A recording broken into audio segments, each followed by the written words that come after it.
madaxweynaha waddanka Soomaaliya Maxamed Cabdullaahi Farmaajo ayaa ka qayb galay shirkii wadamada IGAD ee ka dhacay magaalada Nairobi ee waddanka Kenya. Waxa shirkaasi looga hadlayay arrimaha qaxootiga ee waddanka Soomaaliya.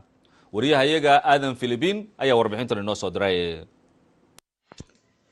madaxweynaha Soomaaliya iyo wafdiga uu hogaaminayo ee ku sugan magaalada Nairobi ee dalkani Kenya ayaa waxa ay ka qayb galeen shir looga hadlayay arrimaha qaxootiga Soomaaliya. ajendaha shirkani ayaa waxa uu ahaa mid ku saabsan qaxootiga Soomaaliyeed ee ku nool dalalka ay ku bohobeen urur goboleedka IGAD, waxaana shirkani ka qayb galayay xubnaha IGAD. shirkani qabashadiisa ayaa lagu ballamay xilligii madaxda IGAD ay ku shirayeen magaalada Muqdisho bishii September ee sanadii hore, xilligaasi oo talada dalka uu hayay madaxweynihii hore Xasan Sheekh Maxamuud.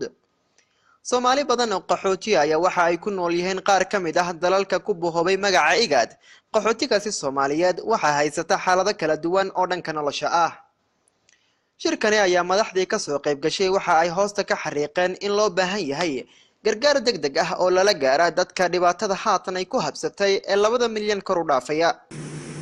To the people and governments of IGAD member states and Yemen who collectively host more than 1 million Somali refugees in their countries. Your generosity to my people.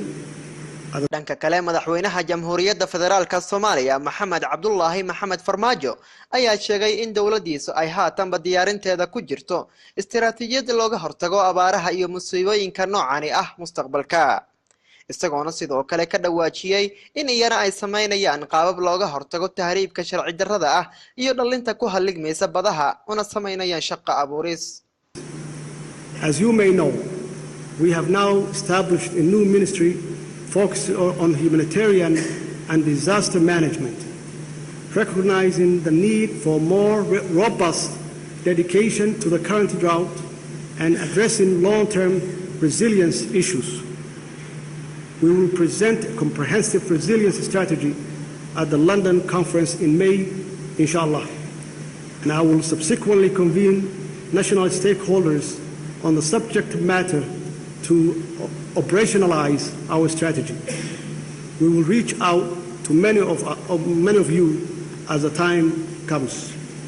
Ladies and gentlemen, we believe that migration is also directly linked to the displacement, and that's why my government will continue to work done under IGAD's dialogue on migration as well as the Khartoum process. Our National Development Plan has a full chapter on migration because we recognize that thousands of our young men perishes as they make the dangerous journey to Europe. While many of them are fleeing conflict, most are fleeing the agony of hopelessness as a result of widespread unemployment and lack of access to basic services such as health and education. shirkani ayaa ku soo beegmaya xilli dalka Soomaaliya ay ka jiraan abaaro aad u daran ayna u geeriyoodeen dad aad u tiro badan, halka kuwa kalena ay haatan macluul la daala dhacayaan. Aadan Xuseen Cali, Aadan Philippine, TV-ga Universal, magaalada Nairobi.